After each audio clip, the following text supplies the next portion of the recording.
everybody, and welcome to another board game discussion video. Today's topic is all about rules, or as a friend of mine would say, rules. That's right, we're going to discuss how we approach rules, how we deal with breaking rules, and all of that kind of stuff. So, as always, I'm very curious what you guys have to say. Please put any and all comments into the comments below.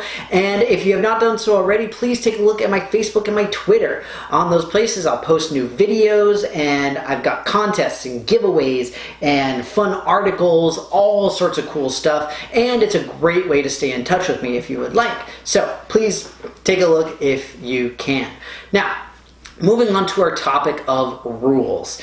So I wanted to discuss this because on several forums and stuff like that, I've really seen a lot of discussions, and not to mention within my own gaming group, of where do we draw lines when it comes to rules. Because one of the videos that I did quite a while ago was about 5 people you really don't want to play games with, and one of the people is a rules lawyer. That is to say, the person who sits there and looks up like the little obscure rule that says, ha, see, you can't do that thing, or yes, I can totally do that thing, and now you're like out of the game, or whatever it happens to be, whatever the situation is. It's really just not fun, right? So this is a discussion I've seen going on, and it's like, you know, how much flubbing is too much flubbing, and like when is it okay to like miss out on a rule or skip over something or allow somebody to like sort of backtrack and stuff like that. So what I wanted to do today is first to discuss my personal philosophy on it, what I think about rules with my gaming group and all that kind of stuff, and then I wanted to talk about what I've heard other people say, and when I'm in like other gaming groups that I'm not normally a part of and things like that. And then I also wanted to mention sort of like the ideal situation for me personally, because again, we all have our own opinions on how this all works, and I just wanted to sort of briefly go over that. So to start off, my personal thoughts. I am not a rules lawyer by any means, but I want to have structure.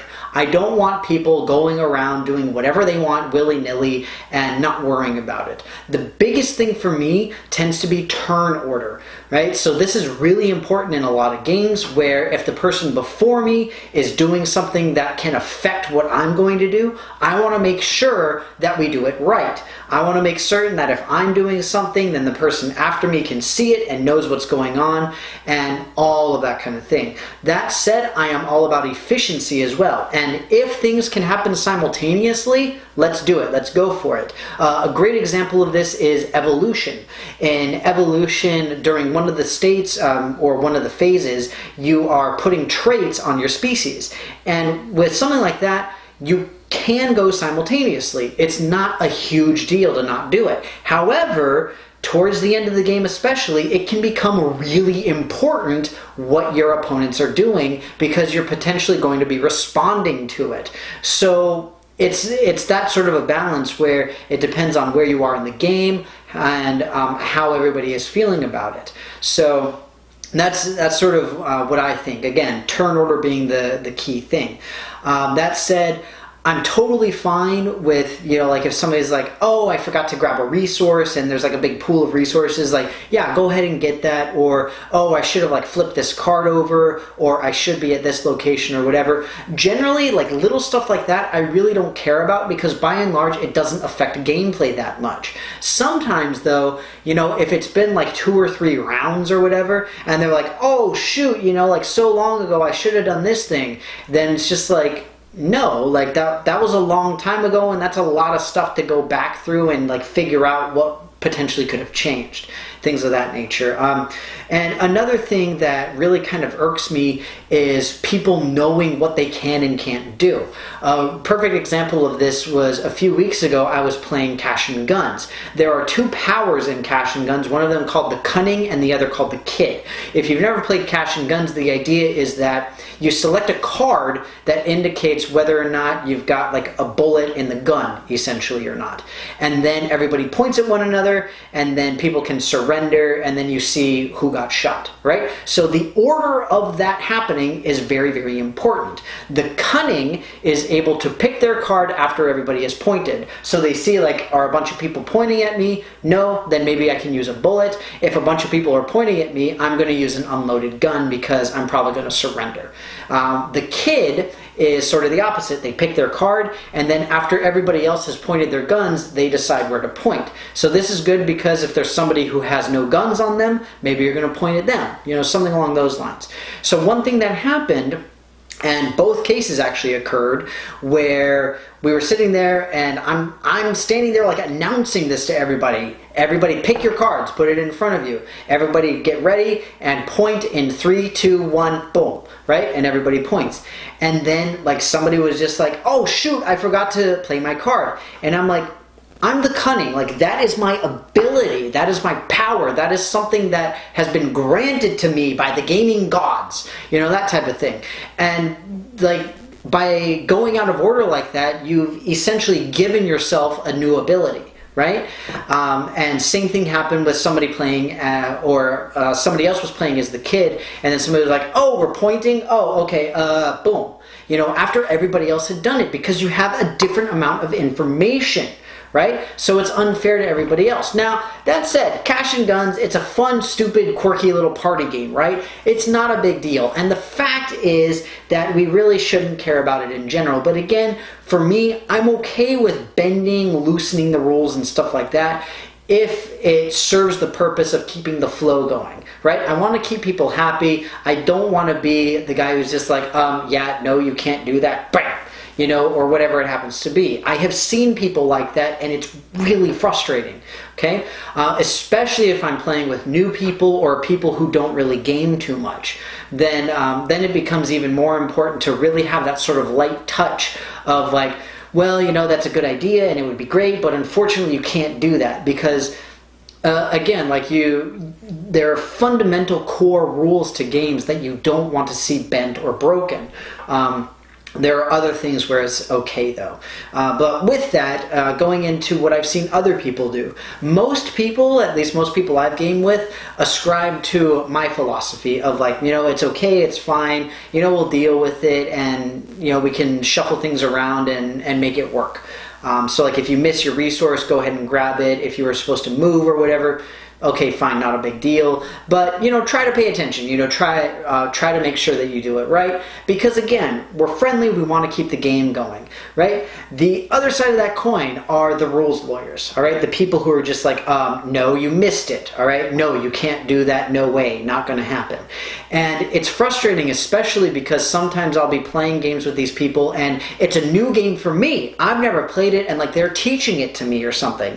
And there have been a couple of occasions where they haven't even told me about a specific rule, and I try to do something and they're like, no, you can't do that. And I'm just like, you never said I couldn't do it. Why can't I do it? And they're like, ha, boom, it says right here. And I'm like, well, how was I supposed to know? You were teaching me this game. You know, and it just gets very, very frustrating playing with people like that. Who like give no quarter and things of that nature, who just take it too seriously. I mean, to an extent, I can understand the idea of like, oh, it's pure and now it's great and everything is above board and all that. But at the same time, I'm just like, oh, God, I really don't care. I really don't mind that much.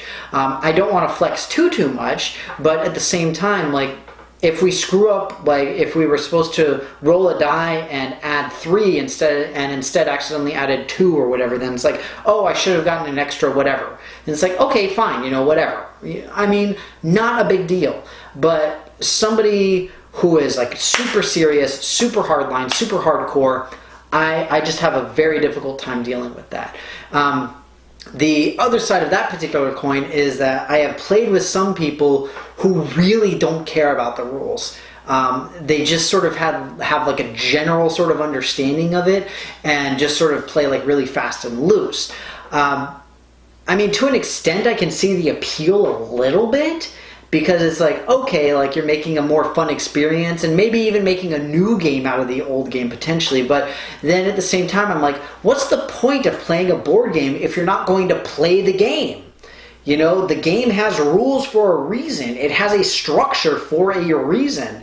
You know, if you've got like 3 people in Tokyo, like if you're playing King of Tokyo, then it's like, what's the point of even playing the game?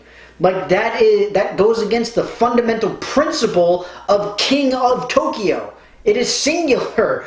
You know, things of that nature. It's just frustrating. It's just kind of annoying.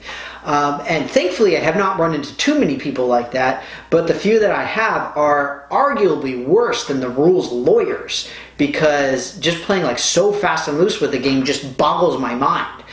Because again, I'm a person of like structure, and I'm like, you know, this is what I can do, this is what I can't do. Like, there we go. It's black and white. It's easy enough, right? So last but not least, I wanted to discuss sort of like the ideal situation, I guess, and then sort of like some extreme examples. So one of the most fun extreme examples I've had with regard to rules is Illuminati, the card game, the deluxe edition, the one that I have. Because in that game, you actually have a variant that I've talked about called the cheating variant. And in the rulebook it says, play this with people you really, really like and like your best friends, or play it with people you will never see again. Those are really the only 2 options you have, because it literally legalizes anything in the game. You can steal money, you can steal cards, you can take things directly off the piles, you can do pretty much anything that you want in the cheating variant. And in that sense, it's fun because it really fits the theme. And again, it's something that, for me personally, it's something that everybody agrees on. And as far as the ideal situation, I think that's really what I would go for, is let's have something that everybody agrees on. You know, if everybody is okay with flexing the rules a little bit, okay, great, we'll flex the rules. But if everybody says like, boom, no, we're playing strict, we're playing by the book, black and white, then like, let's do that, okay? Now, you don't see that too often unless you watch like James Bond Goldfinger and they play strict rules of golf. But that's beside the point. The idea being that if everybody agrees to do it one way, then let's do it that way. I mean, if something really gets screwed up, then it's like, okay, let's like have an asterisk on it or something along those lines. Perfect example of that is I was playing Power Grid a few weeks ago, and it was just a 2-player game, all right?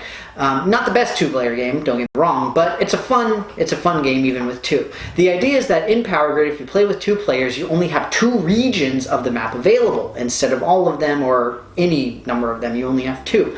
And, you know, of us, you know, we like completely forgot. We accidentally played with 3, right? It wasn't a big deal. All right, we were paying less for the homes. We were, you know, spreading out a little bit more, all that kind of stuff. I mean, we weren't spending as much money as we should have been, but it was equal for both of us. We were both spending less money than we should, and it was by approximately the same ratio. So in a situation like that, I don't find it to be really frustrating or really that bad.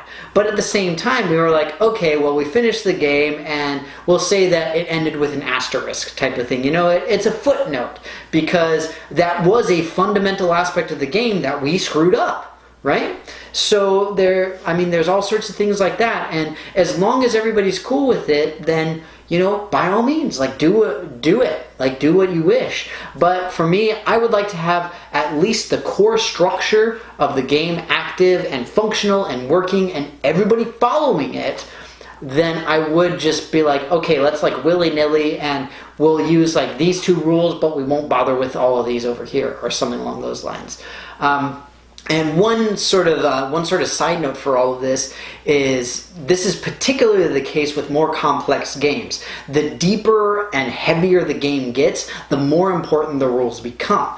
And it's kind of frustrating because obviously with deeper games, the rules are much more complex. So a really good example of this is Dungeon Lords. In the rule book, it actually tells you at one point, like, stop reading. Okay, you're done now because this is like the basic game. After this, we're going to be talking about the advanced game. You are not ready for the advanced game because it's way harder and there's a lot more stuff to know about it. And that's one of the reasons I love Dungeon Lords. It's because of the rule book. Not only is it hilarious, but I love that they split it up that way because they know that the rules are really difficult, but it is really important to follow them, right? Because that is the structure and the balance of the game.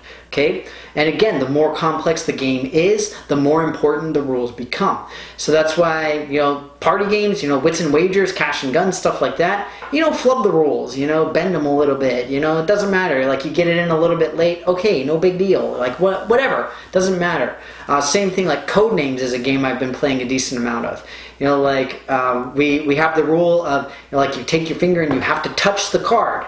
If somebody does not touch the card, then any discussion doesn't matter and it doesn't count as an actual choice. Things of that nature. I think it actually says that in the rule book as well. But that's neither here nor there.